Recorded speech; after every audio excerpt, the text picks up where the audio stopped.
Boa noite a todos. Nós estamos hoje vivendo, na sequência do estudo sistematizado, a nossa aula número 22, dos Três Reinos, que é o último capítulo da segunda parte do Livro dos Espíritos, onde em 29 questões nós vamos tendo a oportunidade assim de rever um pouquinho do nosso passado, ainda de princípio inteligente, já que a doutrina espírita, uma das filosofias, pelo menos, a que melhor explica esse encadeamento, essa sequência que existe entre o princípio inteligente que se estrutura, que anima os seres nos reinos mais simples da natureza e que mais tarde vai desabrochar como espírito, passando assim a viver a partir da humanização as suas experiências de ordem moral. A segunda parte do Livro dos Espíritos nós vimos que trata de todos os assuntos ligados à vida espiritual. E é aqui que nós vamos começando a descobrir a evolução que se processa do princípio inteligente nos reinos mais simples da natureza, até que, despertando como espírito, passa a ser responsável pelos seus atos. Quando nós víamos o capítulo que trata do princípio vital, e que à luz da doutrina espírita é um dos elementos a mais na tabela periódica dos elementos químicos, temos agora 110, essa é da ciência convencional. 110 mais um, que nós não temos também, a doutrina espírita não tem autoridade ainda para colocar esse como 111. Mas em verdade, são 110 mais um os elementos que formam a natureza terrestre. Os seres que formam, portanto, a natureza terrestre, eles são agrupados em dois grandes grupos, os seres orgânicos e os seres inorgânicos. Os seres orgânicos, aqueles que trazem em si uma fonte natural de atividade, de vitalidade. E os seres inorgânicos, aqueles que são formados apenas pela agregação da matéria. Segundo a ciência, nós temos uma divisão, essa é a divisão que os Espíritos nos ofereceram no Livro dos Espíritos. Segundo a ciência, a divisão do reino mineral, que é o domínio da matéria inerte, o reino vegetal, onde os seres são formados também pelos elementos que formam os da matéria inerte, mas que são dotados de vitalidade. Portanto, já no reino vegetal, o princípio vital vai se tornando ativo como fluido vital, conferindo vitalidade, conferindo um ciclo de vida a todos os seres que formam o reino vegetal. No reino animal, então vemos que há uma sequência, são formados pela matéria inerte, dotados de vitalidade, mas começa-se a perceber, e à medida que os seres vão se tornando mais complexos nessa escala, começa-se a se perceber o desenvolvimento de uma inteligência. Já na espécie humana, que faz parte do reino, também do reino animal, os corpos são formados pela mesma matéria inerte, dotados de vitalidade, uma inteligência especial que permite assim um desenvolvimento maior, uma capacidade de aprendizagem. E é na espécie humana que nós vamos sentindo as características, aquilo que realmente caracteriza esse processo evolutivo e caracteriza o ser humano. Consciência do futuro, percepção além da matéria e o conhecimento de Deus. A ideia que a alma, veja, que o espírito, que o homem tenha da divindade é uma das maneiras pelas quais se pode reconhecer a sua condição moral. Nos espíritos imperfeitos, uma vaga noção. Nos bons espíritos, aí sim já uma compreensão de Deus e um conhecimento do infinito. Os espíritos puros é aqueles que, pelo desenvolvimento moral efetuado, têm o seu pensamento harmoniosamente unido às leis divinas. Então não existe divergência entre o pensamento de um espírito puro e o pensamento divino que se manifesta através das leis que regem todo o universo no seu aspecto material e no seu aspecto espiritual. Todas as sensações resultantes, veja, das impressões que os seres mais simples vão, na medida que eles vão vivendo, à medida que eles vão, como eles se sentem com relação ao ambiente que os rodeia, então são as reações que ocorrem interiormente. Todas essas presididas por aquilo que nós conhecemos como instinto de conservação, que é uma inteligência rudimentar que protege o ser enquanto ele não tenha condições de tomar decisões, condições de avaliar, de julgar e de decidir. A essa altura, aquele ser em desenvolvimento, ele ainda não dispõe de alguma coisa que caracteriza a humanização, que é o livre-arbítrio. Todos os seus reflexos, todas as suas reações são resultantes da atuação direta do instinto de conservação, que é a manifestação das leis divinas. As plantas, portanto, os animais, eles não têm consciência da sua existência, não têm consciência ainda do seu próprio eu.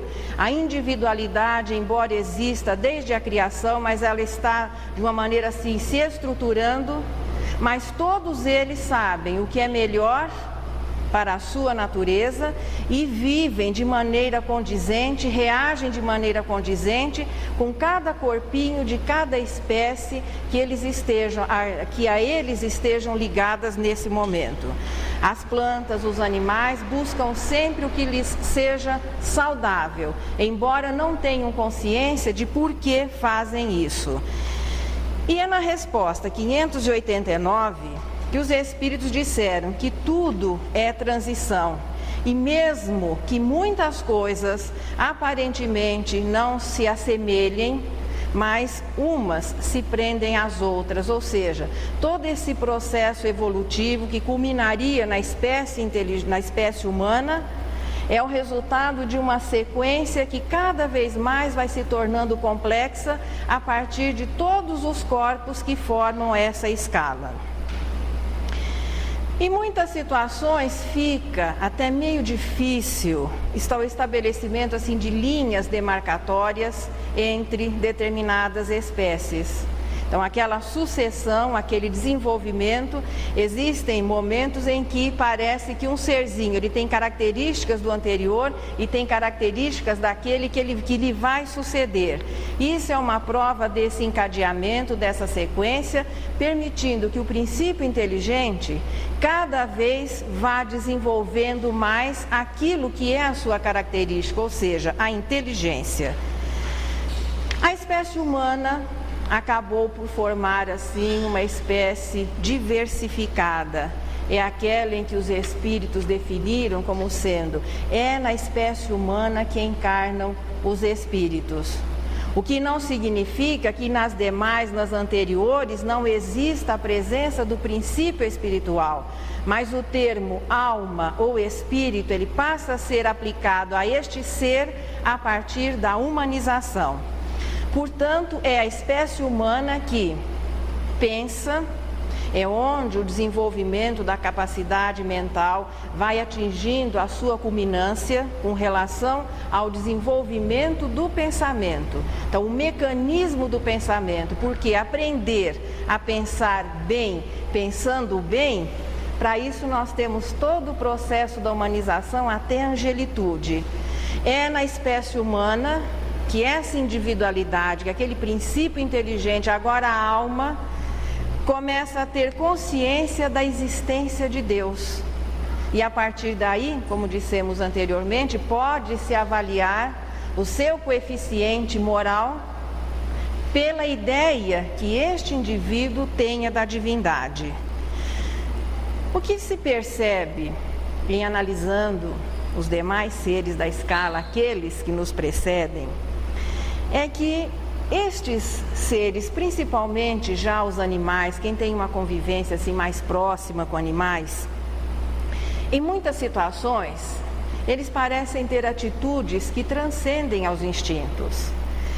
Recordo-me que em uma das oportunidades em que nós estávamos apresentando este estudo, as televisões mostraram nos Estados Unidos aquela criança que caiu no fosso dos gorilas e, contrariando uma reação normal que seria de agressão e de eliminação daquele ser estranho, um gorila tomou conta da criança, impedindo que os outros se aproximassem até que a criança fosse resgatada. Então nós tivemos 2 exemplos de situações semelhantes em que os animais, uma outra situação foi também no fosso de gorilas, e uma das gorilas cuidou da criança até que chegasse, que se tivesse oportunidade de resgatar a criança. Isso é contrário ao instinto natural daqueles animais. O normal seria que eles agredissem e eliminassem o ser estranho, mas contrariando um comportamento instintivo, houve ali uma ação totalmente nova. E se nós observarmos o comportamento dos animais, principalmente aqueles mais próximos, dos mamíferos superiores, em muitas situações fica clara, percebe-se a presença de alguma coisa que transcenda a matéria e que escape daquele comportamento estabelecido pelas ações e reações instintivas. O que causa essa diferença, o que de uma certa maneira personifica esses animais, é a presença do princípio espiritual que os anima. Então existem reações semelhantes, existe um comportamento padrão, mas se sente claramente a presença de alguma coisa a mais que de repente pode nos surpreender. Para que um animal seja condicionado, é que existe, claro, uma ação inteligente.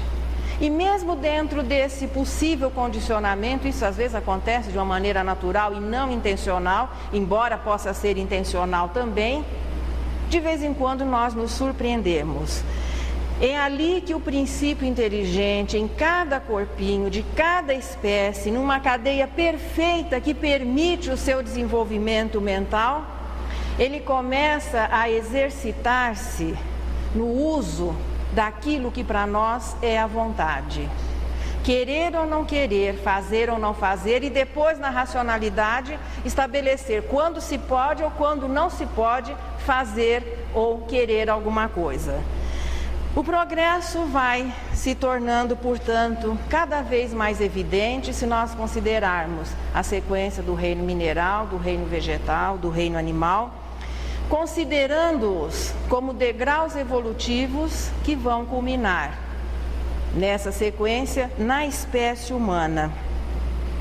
Cada corpinho de cada espécie, porque de vez em quando nós encontramos pessoas que dizem: mas pois é, as andorinhas de hoje realizam essa viagem, por exemplo, Argentina, Canadá, vivendo isso possivelmente há milênios. E como fica esse processo evolutivo? Determinados animais, não, os castores constroem os seus diques, desde que essa espécie existe, eles têm aquele comportamento, mas só poderiam ter. É uma classe e um programa fixo de aprendizado. Quem vai vivendo todas as experiências e progredindo e animando cada vez corpos mais complexos, é o princípio espiritual que os anima. Portanto, o programa tem que se fazer presente para que o princípio inteligente possa, em cada corpinho de cada espécie, aprender determinada coisa, automatizar esse aprendizado, transformá-lo numa função instintiva. Isso é a maneira como o princípio inteligente aprende nessa fase. Aprender decorando, aprender com significado de cultura é coisa já do espírito. A nível dos reinos mais simples da natureza, é apenas um processo assimilação da função que aquele corpo vai oferecer oportunidade do princípio inteligente assimilar. O que é que o princípio inteligente desenvolveria no reino mineral? Não entendam, não poderemos aplicar, por exemplo, a essa fase o termo reencarnação. mas é um processo de união do princípio espiritual à matéria. Mas nós não podemos dizer processo de reencarnação. Então vamos dizer, é a união do princípio inteligente, do princípio espiritual aos seres que compõem os reinos mais simples da natureza. Veja que nas espécies superiores dá para se entender, quer dizer, um princípio inteligente animando um cachorro, animando um gato, um cavalo, mas a coisa fica meio complicada quando nós vamos começar a perceber que no reino mineral, vamos dizer assim, o princípio inteligente desenvolve todo o mecanismo que rege a atração dos elementos. Hoje nós estamos coordenando um corpo, cada um de nós, que é formado por células, que são formadas por moléculas, que são formadas por átomos, que já é o resultado da união de partículas. A maioria de nós desconhece os princípios científicos de tudo isso. A maioria de nós desconhece como é que se processam as funções do corpo, mas nós realizamos, porque quando o espírito se afasta, o corpo não realiza mais nada. Esse aprendizado foi vivido e foi desenvolvido nessa fase anterior à humanização, convivendo com o reino mineral. O princípio inteligente, vamos dizer assim, ele assimilou a atração. No reino vegetal, começa a ser desenvolvida a sensibilidade. No reino animal, as sensações.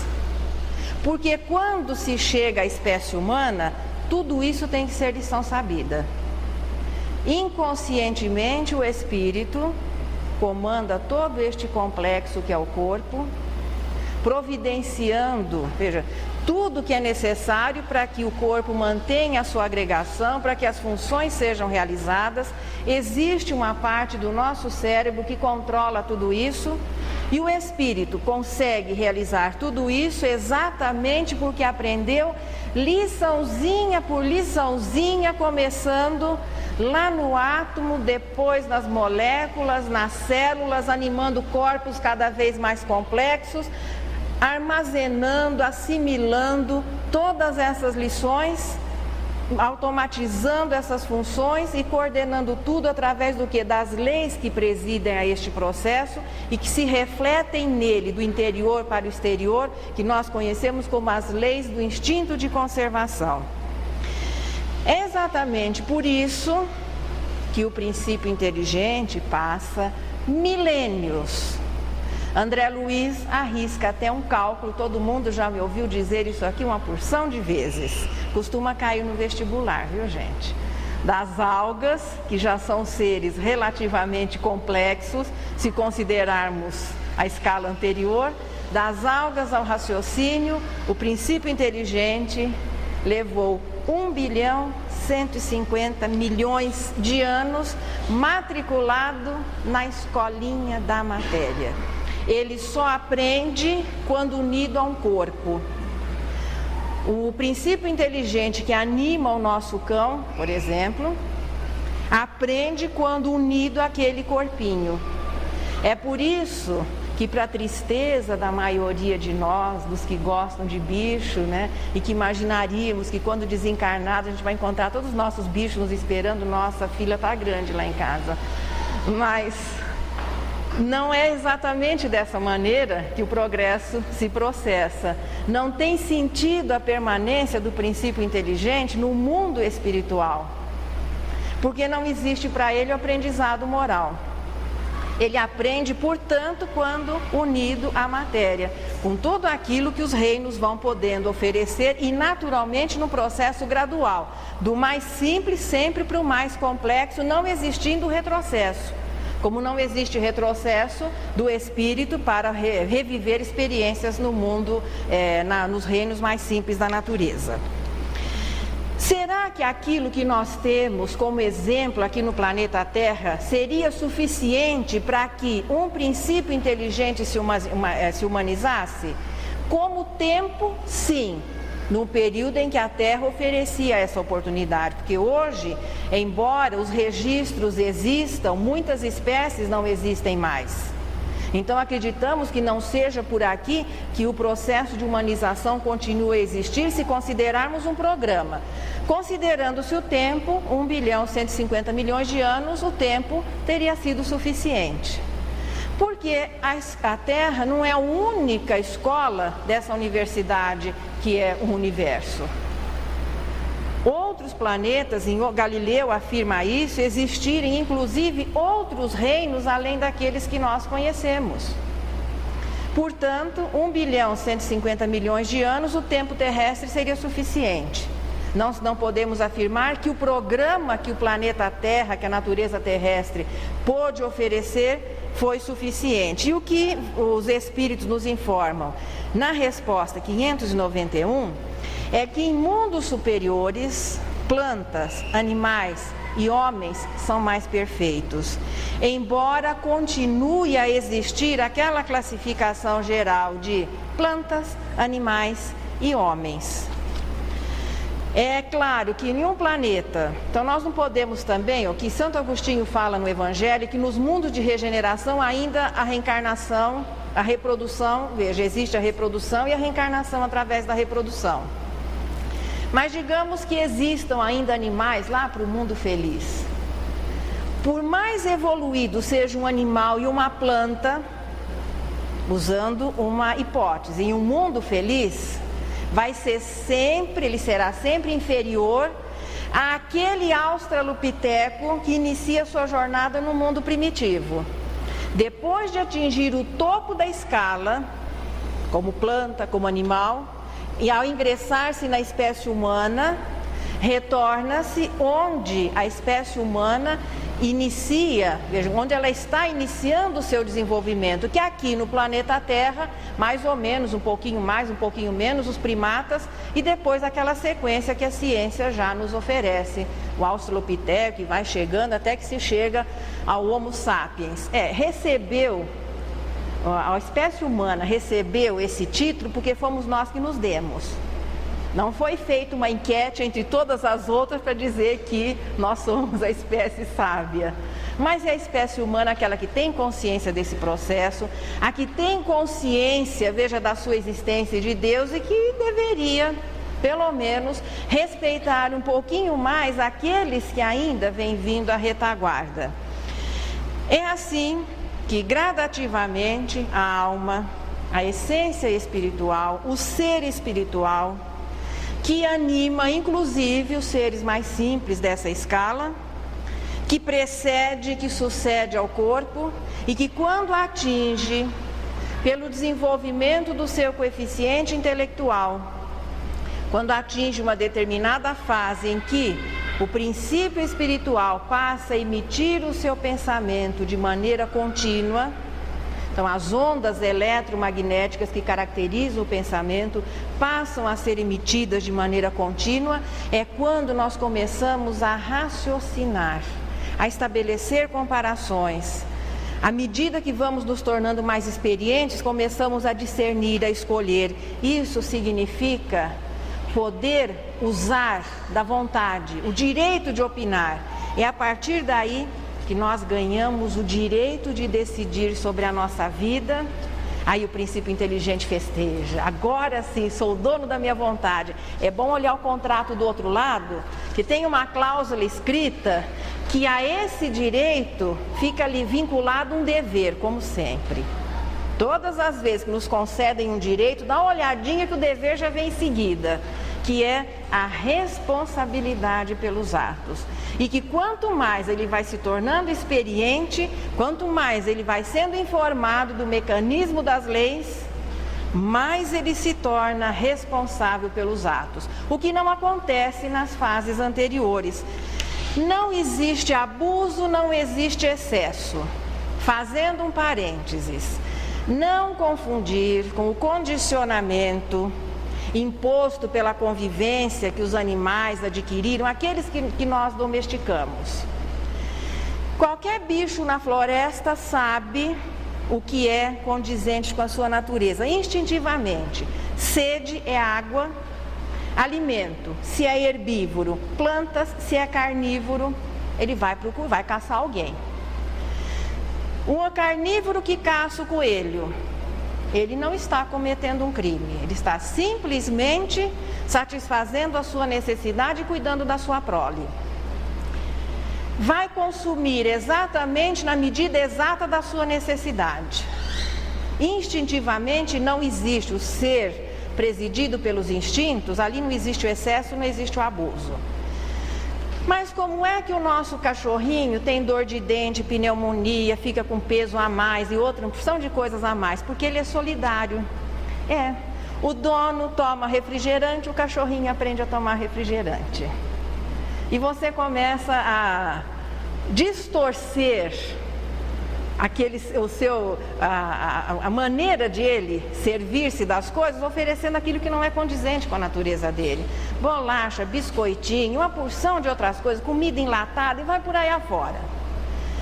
Solidário à espécie humana, ele passa a ter todas as doenças que caracterizam a espécie humana, toma os nossos remédios, justo que pague a consulta para o médico que trate dele. Já está na hora até de se criar convênios, né? Já existe, né? Para atender as necessidades. Por quê? Ele não tem condições de discernir. No seu estado de natureza isso não aconteceria. Aqui alguns se sujeitam a essa convivência, são os domésticos, e dá a impressão que essa situação de instintivamente saber o que é melhor fica meio mascarada. Não, é o problema da convivência, daquele condicionamento que acaba formando uma segunda natureza. Não existe entre os seres mais simples, portanto, responsabilidade pelos maus atos, porque não existem maus atos, inclusive não existe a crueldade. A crueldade é uma distorção que acontece entre os seres humanos. O animal que caça na floresta, ele não é cruel, muito pelo contrário. Na maneira de ele caçar o outro, ele procura sempre resolver o problema logo ou ele perde a partida. Ele não vai prolongar o sofrimento daquele que vai ser o seu jantar.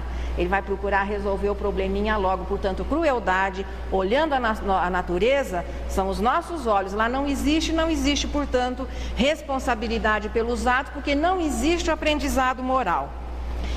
Existe, podemos dizer assim, uma alma que precede e sucede ao corpo. Após a morte dos seres da natureza, ele mantém a sua individualidade, embora não tenha, nessa fase anterior à humanização, consciência do seu eu. É o nosso ego que vai se estruturando, mas ali nós não temos consciência dele. A inteligência vai sendo desenvolvida gradativamente e fica no estado latente até ativada a cada união com a matéria. Vou usar a palavra reencarne, mas indevidamente, grifada e entre aspas. Não participam do seu planejamento reencarnatório. Quando vocês encontrarem algum livro infantil do lobo fazendo planejamento reencarnatório para vencer o cachorro bonzinho da vovó, é um exemplo que não condiz com os princípios espíritas. Porque não existe planejamento de ordem moral. Todos eles, como não existe a vontade, não existe o livre-arbítrio, não existe nada, problemas de ordem moral, portanto os animaizinhos não vão ser levados ao Ministério do Planejamento para planejar sua reencarnação, considerando-se méritos e débitos. Desencarnados, o que acontece com as almas dos animais? São classificados por espíritos encarregados deste trabalho, permanecendo no mundo espiritual numa espécie de erraticidade, mas não aquele nosso conceito de erraticidade do espírito participando, viajando, estudando, aprendendo. Os espíritos informam aqui que não entram em relação com outras criaturas. A sua utilização em novas uniões, utilizando-se de novos corpos, é quase imediata. Embora esse quase, na linguagem de espírito, problema de tempo, a maneira dos espíritos é um pouquinho complicado.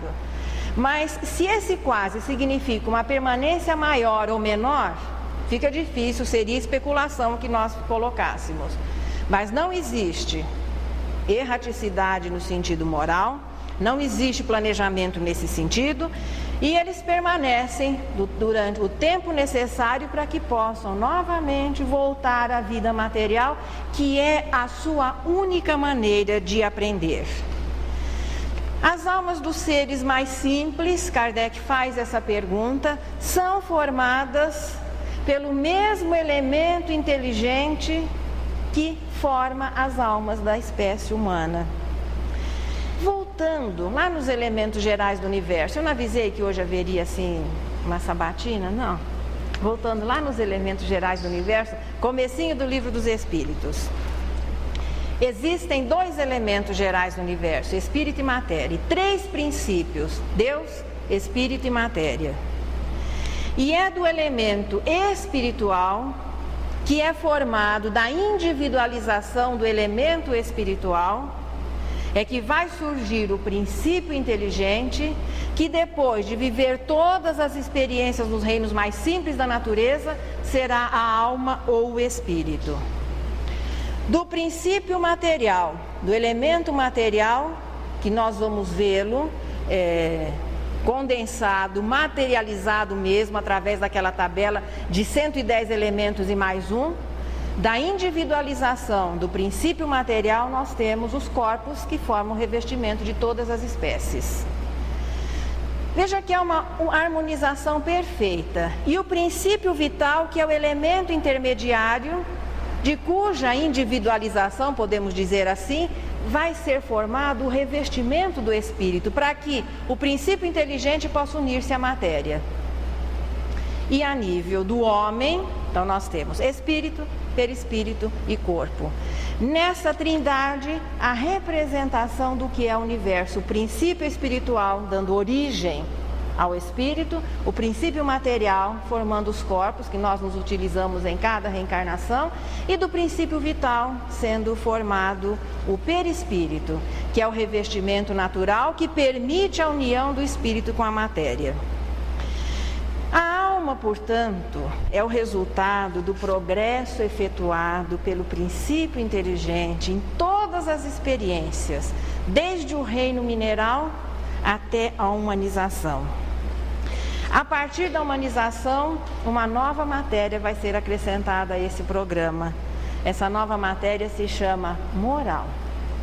Porque a partir daí, pela capacidade mental desenvolvida, nós já podemos continuar convivendo e ainda aprendendo alguma coisa com a matéria, mas já tendo condições de governá-la, de administrá-la e dedicar parte da nossa atenção ou da nossa capacidade para uma outra forma de aprendizagem, que é aquela que vai formar o cabedal de cultura e a aprendizagem no sentido moral. É a partir da humanização que também vai ser estruturada a memória extracerebral, onde as lembranças vão sendo arquivadas. E à medida que o espírito vai progredindo, também as lembranças daquela fase de primitivismo, aquelas experiências primeiras da espécie humana, o espírito não, ele vai apagando esses registros, ele não tem necessidade disso. Mas é a partir daí que vai se estruturando aquilo que para nós é a memória extracerebral, onde ficam guardadas as nossas experiências, as lembranças dos fatos e o conhecimento que vai sendo adquirido. Tudo isso sendo dosado no processo de reencarnação através do quê? Do esquecimento do passado. Então nós trazemos para cada reencarnação aquilo que é necessário para aquela encarnação e a capacidade de aprender, que é o resultado desse desenvolvimento. O que caracteriza a humanização, portanto, é consciência do próprio eu. Não importa a roupa material que nós estejamos envergando, não importa até o planeta que estivermos habitando. Se amanhã nós formos reencarnar num planeta onde o pessoal é verdinho ou laranjado ou cor-de-rosa, de anteninha, sem anteninha, não sei, quando nós dissermos eu, é do jeitinho que nós estamos falando aqui agora. Então, aquela consciência da individualidade é que caracteriza a espécie, a humanização.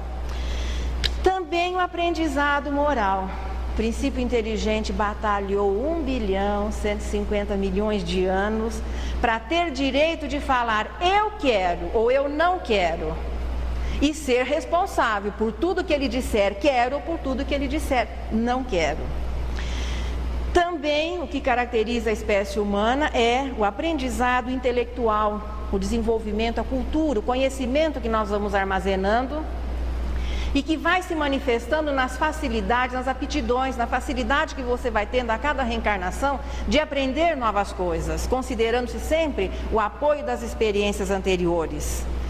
Conhecimento armazenado e não mais aquilo que é característica nos reinos mais simples anteriores, ou seja, os atos instintivos, embora eles existam. Enquanto se tem corpo, nós precisamos dos instintos, que são as leis que regem a matéria. Mas agora não é aquele aprendizado, assimilação, é o aprendizado, podemos dizer, armazenar conhecimento. Outra coisa que o espírito tem, que o ser humano tem, é a noção de passado, presente e futuro. Veja que quando as crianças são pequenas, eu não sei até que idade, se 2, 3 anos, se tanto, inicialmente a criança não tem essa noção. E é comum ela dizer assim, olha, eu jantei amanhã. O amanhã, o ontem, o hoje, de início ele não administra direitinho. Depois sim, isso vai ficando, é aquela influência que o organismo exerce, mas o espírito tem noção, ontem, hoje e amanhã. Por isso, quando nós saímos de casa e deixamos os nossos bichos em casa, gato não é tanto, mas cachorro, quando o dono retorna, ele faz um estardalhaço. Festeja, bota as patas com lama na roupa do dono, aquela coisa toda, né? Não se aborreçam. Sabe por quê? Quando você sai e os deixa, eles não têm noção de que você vai voltar. E se prestarem atenção, quando a família chega, o bicho vai comer. Parece que ele dá a impressão que ele não comeu até aquela hora. Sim, de uma certa maneira é uma ansiedade. Ele não tem noção que você vai voltar. E o cachorro demonstra isso de uma maneira brilhante. Quando você chega, o céu se abriu. Porque ele não tem noção que você foi e volta. Na espécie humana nós já temos esse sentido ontem, hoje e amanhã. Isso, veja, é um privilégio do espírito, resultado do quê? Da sua evolução, das suas conquistas. Formação da consciência. Pelo acumular do conhecimento, pela informação que nós vamos tendo das leis morais, pelas experiências vividas, existe dentro de nós um pensamento que nos direciona e nós sabemos exatamente o que devemos fazer, embora nem sempre a gente queira. Saber, nós sabemos. Então isso se chama consciência, que nem sempre concorda com as nossas atitudes. Porque a consciência é aquilo que nós realmente somos. E na personalidade que nós estamos usando, nessa identidade que nós estamos usando no dia a dia, os interesses do momento muitas vezes querem passar adiante dos interesses do espírito. É aquele conflito de consciência. E isso também é um presente que nós ganhamos depois da humanização. Conhecimento da existência de Deus, que começa nas expressões mais simples, brutas, primitivas do sentimento de religiosidade, que é o primeiro sentimento a ser desenvolvido. São ideias que nós fazemos de Deus, que se exteriorizaram nos cultos em todas as épocas, e à medida que o ser vai se desenvolvendo moralmente, ele vai tendo uma noção exata, uma noção melhor do que é Deus. Conhecimento da existência de Deus também é característica apenas da espécie humana. E o indivíduo passa a ser naturalmente responsável pelos seus atos, mesclando-se no comportamento do homem e a espécie humana, onde encarnam os espíritos, os atos instintivos, os atos inteligentes e regulados em seus efeitos pela moral. Andar é um ato instintivo.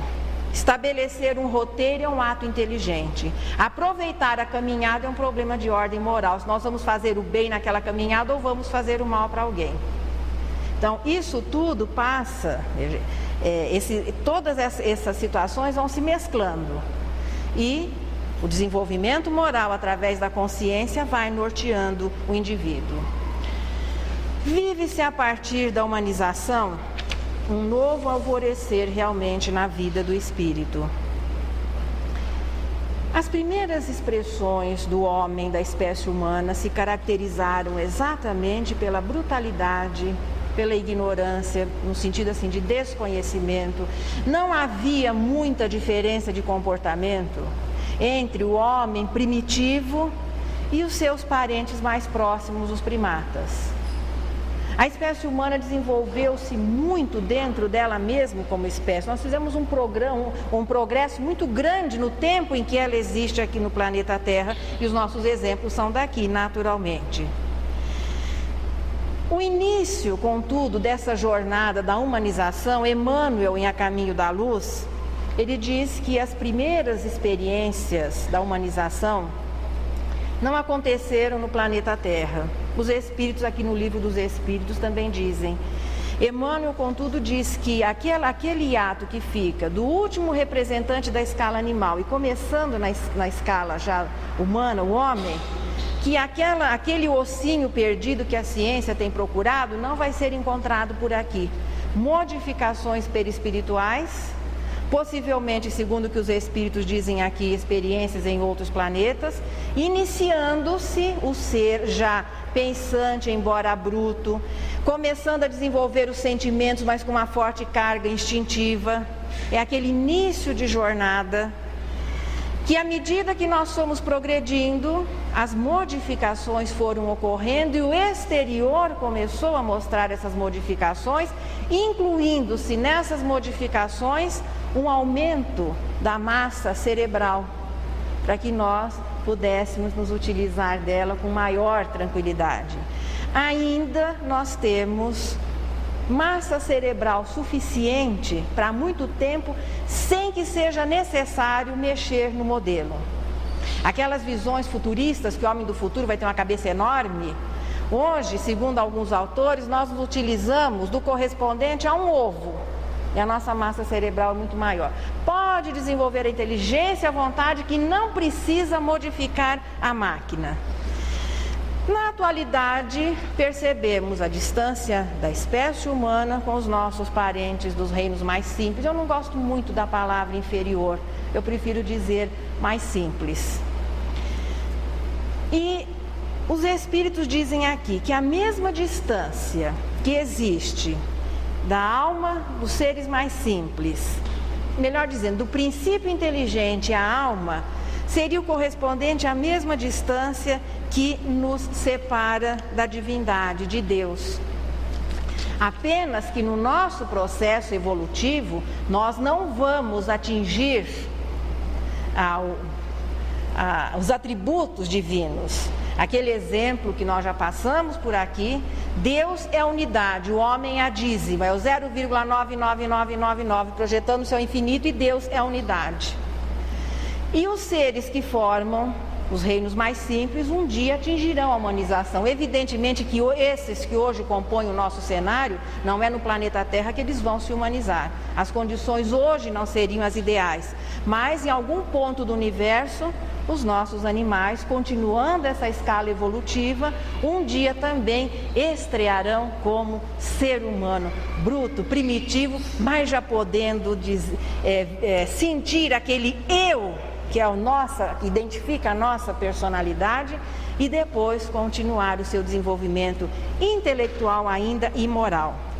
Não existe retrocesso, o fechamento desse capítulo é um termo metempsicose. A metempsicose veio do Egito para a Grécia e acabou essa ideia se mesclando aqui ou se tornando popular, que nós poderíamos, veja, o ser humano, por não respeitar as leis morais, poderia reencarnar como um animal. No Egito essa ideia se popularizou, então é uma distorção da reencarnação. Não existe esse retrocesso do espírito reencarnar como um animal e do animal reencarnar na espécie humana, assim, sem vencer todos os degrauzinhos dessa escala. Hoje a humanidade vive, começamos agora, surgiu uma ciência nova, ecologia. E se divulga muito essa ideia, pessoas batalhando para que comece a existir uma consciência de respeito aos seres que compõem a nossa natureza, aos vegetais, aos animais. A bem da verdade, nós somos uma população que diz muito amar as plantas, os animais e as crianças. Eu gosto sempre de me repetir dizendo, é só dar uma olhadinha como é que estes estão vivendo aqui no planeta Terra. Mas todos nós dizemos que amamos plantas, animais e crianças. A visão que o Espiritismo dá daquilo que hoje se chama ecologia, mas que já faz parte, existe esse capítulo inteirinho colocado no fechamento da segunda parte do Livro dos Espíritos. Por que seria?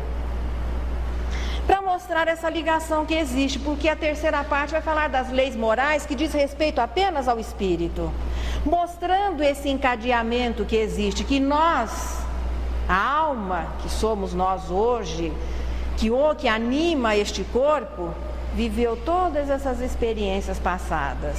Respeitar, portanto, a natureza não é apenas essa visão ecológica que se tem hoje, respeitar, preservar, porque nós dependemos dele, e é bom pensar nisso.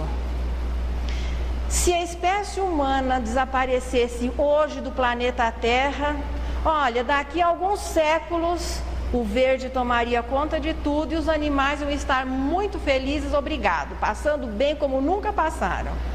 Se eles desaparecessem, quanto tempo nós sobreviveríamos? Nós fazemos parte dessa cadeia. Então a ciência nos mostra isso, da ligação, da dependência que existe. E a doutrina espírita aprofunda a visão ecológica. Naquele ser hoje que convive conosco e que não foi criado apenas para nos servir, porque isso é dito no Gênesis, lá no livro, primeiro livro do Velho Testamento, que Deus criou os animais para servir os homens.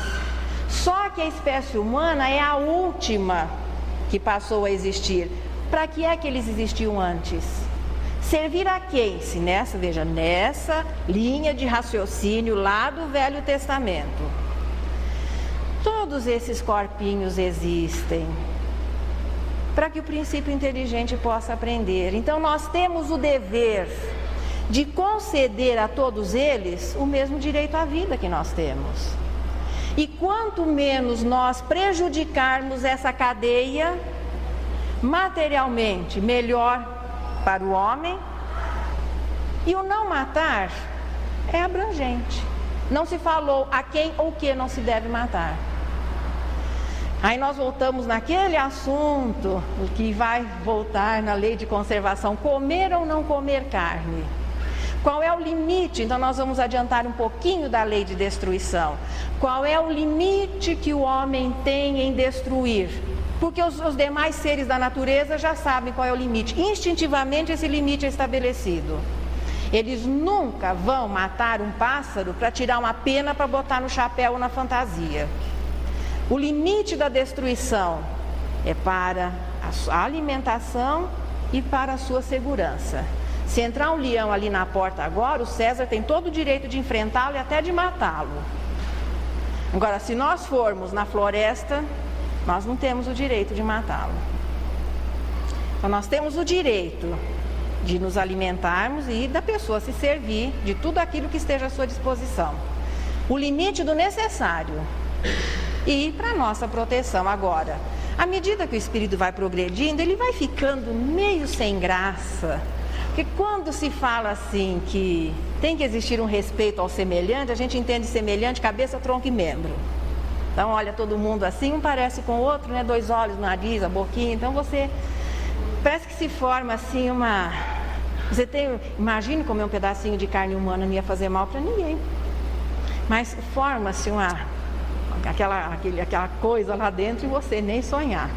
Mas a gente não tem aliás, falar isso num dia de Natal, nós não temos essa reação quando se trata do franguinho, da vaquinha e outras coisas mais. Pois é, mas quando você começa a raciocinar irmandade no sentido espírito, a coisa vai se complicando e fica meio constrangedor. Por isso comer ou não comer carne é um problema de ordem moral. À medida que a alma vai progredindo, as suas necessidades vão se tornando menores e nós começamos a respeitar os seres mais simples, não porque nós precisamos apenas deles, mas porque eles têm direito à vida, porque cada oportunidade de reencarnação são experiências que aquele princípio vai viver e nós não temos o direito de interromper. Não é apenas o Espiritismo que vem nos informar dessa sequência. Nos livros Vedas, da cultura ária, que segundo Leon Denis, apoiado em outros autores, pode ter 60 mil anos de existência essa filosofia, há uma frase que diz: a alma dorme no mineral, sente no vegetal, sonha no animal e desperta homem. Emmanuel, no livro Emmanuel, ele diz que os animais nos consideram deuses. E é assim que nós vamos chegando àquela síntese maravilhosa que é da resposta 540, que não faz parte deste capítulo, mas poderia estar tranquilamente nesse capítulo. É assim que tudo serve, que tudo se encadeia na natureza, desde o átomo primitivo até o arcanjo que também começou por ser átomo. Admirável lei de harmonia que ainda não podemos compreender em seu conjunto. Fica para as nossas meditações, do mais simples ao mais complexo. É por isso que nós vamos chegando a concluir o seguinte: o corpo, formado dos elementos da natureza, que é pó, quando a alma se desvencilha dele, volta a ser pó. Mas a alma, ou princípio inteligente, que é o resultado da individualização do princípio espiritual, do elemento que representa o céu, depois que ela passa por todo esse processo, ela retorna para o céu novamente, através sim aí da pureza de espírito. Antes é pela simplicidade ao início, o retorno depois. A situação de espírito livre, não mais ligado à matéria, é um problema já de evolução. É assim que tudo se encadeia, do átomo primitivo até o arcanjo, que também começou por ser um átomo. Hoje não veio Maria Dolores, que ela está viajando como todo mundo. Então ela pediu para Carmen Sinira vir aqui como nossa convidada nos versos de Natal. É aquele preparo para o final, aquele momento tão esperado por todos nós. Um preparo melhor para o passe, mas olha, podemos ter a certeza que durante o período em que nós ficamos aqui estudando juntos, porque o trabalho de exposição é aquilo, é um trabalho em grupo, como todo mundo estudou em casa, o expositor é o relator da matéria. Nessa hora todos nós estávamos envolvidos no estudo, muitos atendimentos já foram feitos, porque às vezes até uma hora de maior assim, disponibilidade, melhor receptividade, mas quem ainda precisar do passe, a equipe à disposição. E esse finalzinho, os versos do finalzinho é sempre para deixar um ambiente mais tranquilo, mais agradável. E Carmen Sinira nos diz o seguinte nos versos do Natal: enquanto a glória do Natal se expande na alegria que explode e tumultua, lembra o divino amigo além na rua e repara a miséria escura e grande. Aqui reina o palácio do capricho, que a louvores e júbilo se entrega, onde a prece ao Senhor é surda e cega, e onde o pão apodrece sobre o lixo.